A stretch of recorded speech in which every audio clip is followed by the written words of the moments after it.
નમસ્કાર, હું સ્વીટી દેસાઈ અને તમે જોઈ રહ્યા છો એસપીપી ભારત ન્યૂઝ।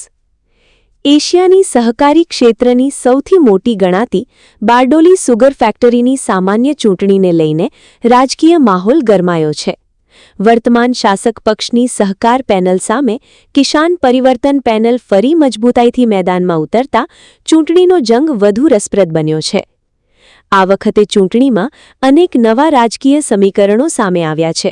જિલ્લા પંચાયતના પૂર્વ પ્રમુખના પતિ અતુલ પટેલે કિસાન પરિવર્તન પેનલ તરફથી ઉમેદવારી નોંધાવતા રાજકીય ચર્ચાઓ તેજ બની છે।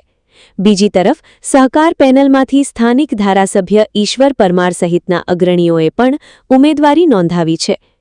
છેલ્લા કેટલાક સમયથી સુગર ફેક્ટરીના વહીવટને લઈને સભાસદો અને ખેડૂતોમાં અસંતોષ જોવા મળી રહ્યો હોવાના આક્ષેપો થઈ રહ્યા છે।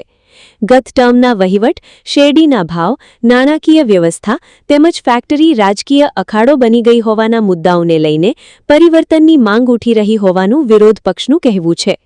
જો કે આ તમામ મુદ્દાઓ અંગે અંતિમ નિર્ણય તો મતદારો મતદાનના દિવસે કરશે। ફેક્ટરીની કુલ 15 બેઠકો માટે આજે બંને પેનલના ઉમેદવારોએ પોતાના સમર્થકોની મોટી ઉપસ્થિતિ વચ્ચે ઉત્સાહપૂર્વક ઉમેદવારી પત્રો ભર્યા હતા। બારડોલી સુગર ફેક્ટરીમાં 5500થી વધુ સભાસદો નોંધાયેલા છે, જે આ ચૂંટણીમાં નિર્ણાયક ભૂમિકા ભજવશે। કિસાન પરિવર્તન પેનલે સભાસદો તરફથી સારો પ્રતિસાદ મળી રહ્યો હોવાનો દાવો કર્યો છે, જ્યારે સહકાર પેનલ પણ પોતાની જીત અંગે વિશ્વાસ વ્યક્ત કરી રહી છે। હવે આગામી 6 ઓગસ્ટે ઉમેદવારી પત્રો પરત ખેંચવાની અંતિમ તારીખ બાદ ચૂંટણીનું સાચું ચિત્ર સ્પષ્ટ થશે। આ ચૂંટણી માટે 16 ઓગસ્ટે મતદાન યોજાશે, જ્યારે 18 ઓગસ્ટે મતગણતરી હાથ ધરાશે। હવે સૌની નજર એ વાત પર ટકેલી છે કે સભાસદો ફરી એક વખત સહકાર પેનલ પર વિશ્વાસ વ્યક્ત કરશે કે પછી કિસાન પરિવર્તન પેનલને સુગર ફેક્ટરીનું સુકાન સોંપશે। બારડોલીથી એડિટર રમેશ ખંભાતીના ન્યૂઝ રિપોર્ટ સાથે હું સ્વીટી દેસાઈ, એસપીપી ભારત ન્યૂઝ, જાહેર હિત માટે સમર્પિત સમાચાર સેવા।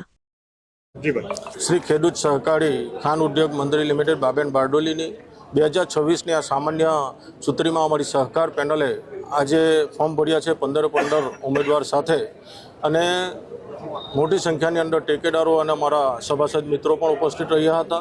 અમારા બધા આગેવાનો પણ ઉપસ્થિત રહ્યા હતા અને સભાસદો પર અમને વિશ્વાસ છે કે અમારી પેનલને વિજય બનાવશે અને ફરી પાછા આ સહકાર પેનલના દરેક ડિરેક્ટરો શાસનની અંદર કામ કરશે ખેડૂત હિત માટે।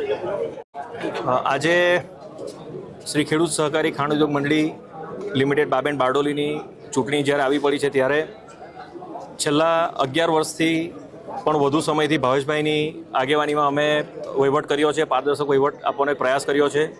અને આજે પણ જે રમણ કાકા સાથે અમે જોડાયા હતા 2011માં, ત્યારથી લઈને જે વહીવટ કરવાનો અમને અવસર મળ્યો છે એ બદલ સભાસદોનો આભાર માનીએ છીએ અને એક વિશ્વાસ ઊભો કરવાનો જે પ્રયત્ન કર્યો છે એના ભાગરૂપે સભાસદો પાસે આશા રાખીએ છીએ કે પછી ફરી પાછો આ વહીવટ જો અમને સોંપવામાં આવે તો અમે આ જ રીતે જે પ્રમાણે અમારો ભૂતકાળનો વહીવટ રહ્યો છે એ જ પ્રમાણે પારદર્શક અને પ્રમાણિક વહીવટ આપવામાં અમે પ્રયાસ કરીશું। અને જેના ભાગરૂપે મોટી સંખ્યામાં સમર્થકોના સમર્થનથી અમારા સર્વે ઉમેદવારોએ ભાવેશભાઈની આગેવાની હેઠળ ઉમેદવારી નોંધાવી છે અને એક પ્રમાણિક વહીવટ માટે એક પ્રયાસ કરીએ છીએ અને એના ભાગરૂપે આજે ઉમેદવારી પત્રો ભર્યા છે।